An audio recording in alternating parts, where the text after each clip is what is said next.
نظرتون چیه راجع به این کبابا؟ نخوردم ولی لوکس گود.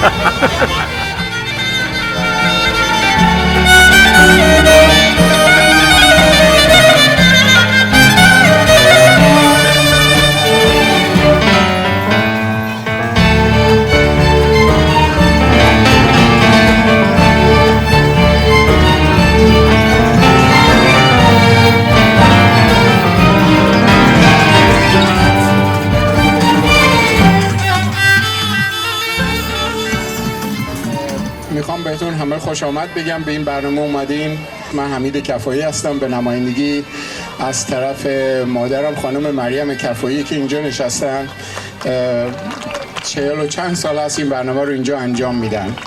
امیدوارم تا حالا اوقات خوبی داشته باشیم. اینجا دوستان ما هستن که هم کرد هستن، هم ترک اینجا هستن، هم لور هستن و از دیگر اقصانقاط ایران بلوچ هم هستن و دوستان کلیمی اینجا داریم الان، دوستان مسیحی داریم، ایرانی، دوستان بهایی داریم اینجا و البته دوستان مسلمان و زردشتی. همشون هم دارم میبینم. قربون همتون بیرم که اینجا هستین و از این برنامه ها حمایت میکنین.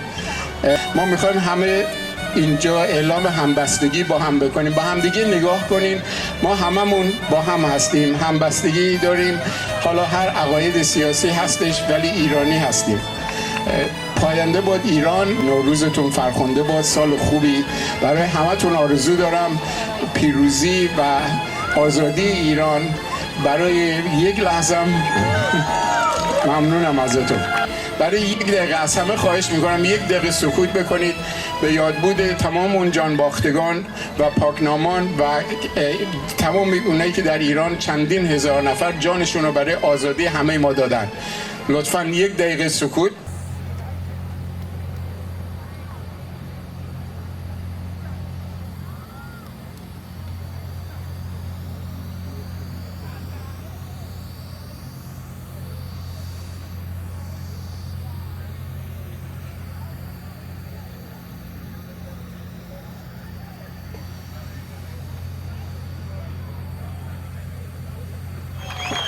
حالا سرود ایران رو همه با هم بخونیم لطفاً.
جناب دکتر امیر حمیدی اینجا تشریف دارن، افتخار دادن به ما، از ساکرامنتو تشریف آوردن. خیلی ممنونم جناب کفایی گرامی. به تمام دوستان، خانم‌ها و آقایون من تبریک میگم. در این روزهای سخت ما در کنار مردم ایران ایستاده ایم تا فریاد خاموش شدگان باشیم و پژواک اراده ملتی که هرگز تسلیم نمیشه. پیش از اون که سخنم را آغاز کنم، اگر اجازه بفرمایید وظیفه خودم میدانم با نهایت احترام و قدردانی از بانوی گرانقدر سرکار خانم کفایی تشکر و قدردانی کنم که در این همه سال پرچم سرنگ شیر خورشید نشان ما را برافراشته نگه داشتند. در روزگاری که هویت ملی و فرهنگی ما زیر فشار و تحریف قرار گرفته بود، برگزاری آیین‌های چهارشنبه سوری، نوروز، 13 بدر تنها یک مراسم ساده نیست و نبود، بلکه ایستادگی در برابر فراموشی و پاسداری از روح ایران بود. این تلاش‌ها تنها یک فعالیت فرهنگی نبود، بلکه یک مسئولیت تاریخی بود که با شجاعت و با تعهد به انجام رسوندند. طرف خودم و تک تک شما و همه ایرانیان که دل در گرو ایران دارند از ایشان صمیمانه سپاسگزارم. درسته که در امشب و شب‌های دیگر آسمان آبی سرزمینمون بر ملت ما میگریه، ولی ما موظف هستیم در کنار اینجا بایستیم و اجازه ندیم که این دژخیمان با جامعه ما، با فرهنگ ما بازی کنن. ما باید صدای بی صدایان هم میهنانمون در جای جای جهان، بخصوص در مام میهن باشیم.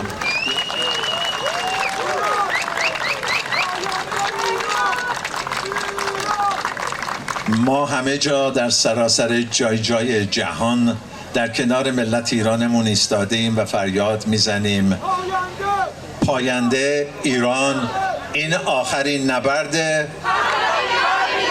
این آخرین نبرده. در شبی که آتش زبان تاریخ ماست، ما اینجا گرد هم اومدیم بهترین ها را برای شما و هم میهنانمون در جای جای جهان، به خصوص در مام میهن آرزو داریم. سال نو مبارک. محبت فرمودید. دوستان، ضمناً اندرو اسپالدینگ اینجا که آتش درست میکنه هر سال برای ما، زحمت کشیده یک نوع به عنوان تعرض به اعدام هایی که در ایران میشه، چوبای دار کوچولو درست کرده که بندازیم تو آتش، که نشون بدین که ما مخالف اعدام هستیم هر جای دنیا، فقط ایران نه. We're against executions. So he's made these little gallows. They're in boxes there. Whoever likes to prick one and throw them into the middle fire there as a symbol of we are against executions. And we value human lives. They're over there. Please, if you want, take those from the box and throw them into the fire.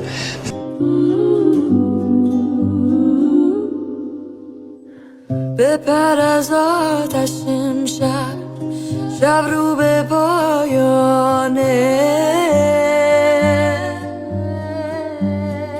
نام همه رفتگان در شعله نمایانه. ما نسل کهن آریا، امید در خونمونه، ایران دوباره میخنده، این شعله گواهمونه.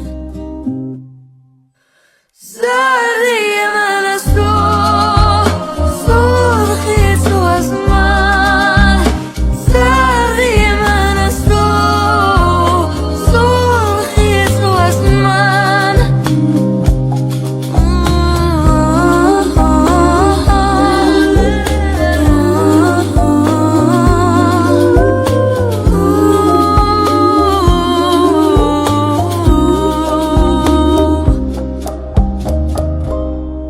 یاد کردم از فرزندان عزیز و جاوید نام ایران که جونشون رو، زندگیشون رو برای آزادی گذاشتن. دیگه ندارم طاقت موندن، من این شهر رو رها میکنم. شبونه دل ما تن من مرد ز بیداد زمونه ایران ایران سرم روی تن من نباشه گر که بیگانه بشه هم وطن من ایران ایران سرم روی تن من نباشه گر که بیگانه بشه هم وطن من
دارم عاشق میشم انگار چشات فرق داره این دفعه با اون دفعه طرز نگاه فرق داره وقتی با خود حرف بزنم میمیرم آب میشم بجور دست پاچ میشم رنگ مهتاب میشم سری بربره دوزه لاله دوزه جانم شما لاله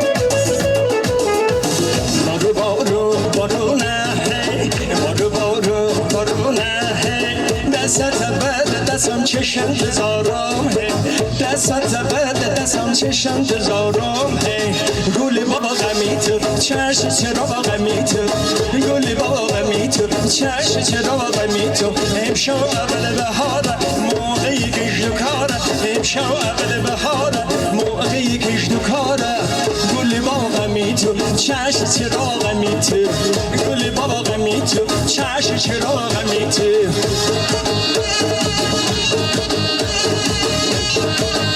آینده ایران دوستان عزیزم خسته نباشید. مجددا تشکر میکنم از خانم کفایی عزیز خانواده محترمشون. دوستان عزیزم در گروه شب به همه شما خوش.